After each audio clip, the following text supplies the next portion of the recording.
Hello अस्सलाम वालेकुम guys. आज हम डिस्कस करेंगे राइजिक कैप्सूल के बारे में। तो राइजिक कैप्सूल जो है वो हमारे पास 20 मिलीग्राम के अंदर आता है और 40 मिलीग्राम के अंदर भी आता है। इसका जो है वो आईवी इन्फ्यूजन भी आता है, वो भी हम इस्तेमाल करते हैं। राइजिक जो है उसका मेन फार्मूला जो है वो आप देख सकते हैं, ओमिप्राजोल फार्मूला है इसका। ठीक है, सबसे पहले जो है वो हम बात कर लेंगे कि ये हम किन पेशेंट्स को देते हैं। अब ये जो हम देते हैं, ये हम डिस्पेप्सिया का पेशेंट होता है उसको देते हैं। गैस्ट्रोइसोफेजियल रिफ्लेक्स डिजीज़ होती है, जिसके अंदर क्या होता है कि हमारा जो गैस्ट्रिक का कंटेंट है वो ऊपर आ रहा होता है, जिसकी वजह से हमें जलन होती है। इसकी वजह उसके लिए हम यूज़ करते हैं। अल्सर हो स्टमक के या फिर इंटेस्टाइन के अल्सर हो, उसके अंदर हम यूज़ करते हैं।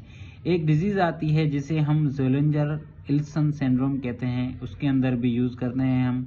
ठीक है, इसके बारे में हम बाद में डिस्कस करेंगे, लेकिन पता होना चाहिए। और दूसरा जो है वो मोस्टली हमारे यहाँ यूज़ होता है वो एसिड एस्पायरेशन। ऐसे पेशेंट्स जो बहुत सारा एसिड जो है वो पी लेते हैं, हॉस्पिटल के अंदर आते हैं, जो है वो खुदकुशी करके आते हैं, तो उसके अंदर जो है वो एसिड ज़्यादा यूज़ कर लेते हैं, तो उसके प्रोफाइलेक्सिस के लिए भी हम यूज़ करते हैं। और मोस्टली यूज़ किया जाता है एच पाइलोरी की इराडिकेशन के लिए। ठीक है, अब सबसे पहले हमें पता होना चाहिए कि पेशेंट जो है वो हमारे पास आएगा कैसे। सही है, तो जिनको हम राइजिक कैप्सूल जो है वो रिकमेंड करेंगे, सबसे पहले पेशेंट जो आएगा उसके अंदर हमें सिम्टम मिलेंगे वो बर्निंग चेस्ट पेन के मिलेंगे, ब्लोटिंग मिलेगी। ब्लोटिंग मीन्स पेशेंट कहेगा जो है वो मेरा पेट भरा भरा सा रहता है। ठीक है, और नोजिया के साथ भी पेशेंट आ सकता है। पेशेंट कहेगा जो मैं खाता हूँ, खाने के बाद जो है वो मुझे ऐसे उल्टी का नमूना होता है, तो इस सिम्टम्स के साथ भी आ सकता है।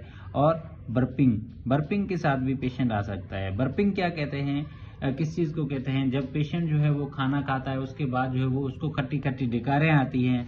ठीक है, तो ये इंडिकेशन है कि हमारे स्टमक के अंदर जो है वो सीक्रेशन जो है वो बढ़ गई है। ठीक है, अब बात करेंगे कि ये राइजिक कैप्सूल 20 मिलीग्राम काम कैसे करेगा। तो सबसे पहले आपको पता होना चाहिए कि राइजिक जो है वो एक किस्म का बेस है। क्या है?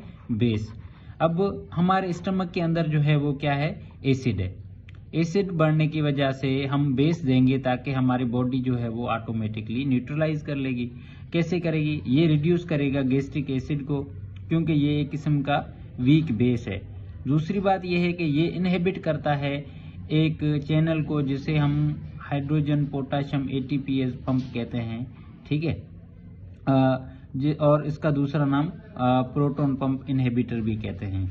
ठीक है, इसके बाद जो है वो हम इसके साइड इफ़ेक्ट्स की बात करेंगे। साइड इफ़ेक्ट्स में हमारे पास अगर हम कैप्सूल जो है वो ये ज़्यादा इनटेक कर लेते हैं तो ये नोजिया करवा सकता है, वोमिटिंग करा सकता है, डिजीनेस करा सकता है, हमारे पास एब्डोमिनल पेन के साथ पेशेंट आ सकता है और डायरिया करवा सकता है। ठीक है, अब दूसरी बात मैं आपको बताना चाहता हूँ कि ये हमारा स्टमक है। ठीक है, अब स्टमक के अंदर मैंने बात की थी कि हमारे स्टमक के अंदर चैनल होता है जहाँ से जब हम खाना खाते हैं तो यहाँ से एसिड की सीक्रेशन होती है। जब एक्सेसिव सीक्रेशन होगी, ठीक है, तो हमारे पास जो है वो पेशेंट इन सिम्टम्स के साथ प्रेजेंट करेगा जो मैंने आपको बताई है ऊपर। तो ये क्या होगा कि ये एसिड का जो कंटेंट है ये ऊपर जो है वो ईसोफेगस में जाएगी, और ईसोफेगस के यहाँ जो है वो फिर हमें महसूस होगा कि बर्निंग चेस्ट पेन होगी, ब्लोटिंग होगी, नोजिया होगी, बर्पिंग होगी। ये सारे जो है वो सिम्टम्स होते हैं। अब ज़ोलिंजर एल्सन सिंड्रोम है, ये एक किस्म का ऐसे समझें कि म्यूटेशन हो जाती है जीन्स के अंदर। तो क्या होता है कि एक्सेसिव सीक्रेशन हो जाती है, बहुत ही ज़्यादा एक्सेसिव सीक्रेशन हो जाती है। फिर जो है वो हम 20 मिलीग्राम या 40 मिलीग्राम यूज़ नहीं करते हैं। इसके लिए हम जो है वो 30 मिलीग्राम और 60 milligram high doses of proton pump inhibitor use करते हैं, तभी ये डिजीज़ जाके ट्रीट होती है। क्योंकि बनस्बतन इन सारों के